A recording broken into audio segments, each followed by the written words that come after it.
Majina naitwa Samrasta, nimekuja kuomba kibali cha kumiliki bunduki. Ile haitwi bunduki, inaitwa bunduki. Sawa hivyo hivyo. Hebu tuambie unamiliki nini wewe mpaka unataka kuwa na bunduki?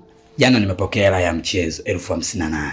Kijumbe kakata 6,000 yake, lakini ingekuwa sivyo basi tungekuwa tunaongea mengine. Maana sasa hivi ningekuwa namiliki 64,000 kaka. Okay. Yeah. Wewe 58,000 ndio unataka ujilinde na bunduki. Kwa hiyo wewe vigonotia ukimwi ndio unataka ujilinde na kondomu. Kaka, yale ni maradhi. Kaka, hizi ni pesa. Okay. Yeah. Na ikitokea tunakupa kibali, hebu tuambie utaitumiaje bunduki yako? Ikiwa nimekwama kwenye hela ya mchezo, nitachukua bunduki nitaenda kuiweka bondi kwa mtu. Na nitachukua hela nitaenda kulipa kwenye mchezo, jambo linakuwa limekatika. Yaani wewe bunduki tena uende ukaiweke bondi kwa mtu? Sasa kama kwa mtu shida, mbona wewe unafanya kazi kwa mtu? Au kwako hapa? Au bunduki wewe zako?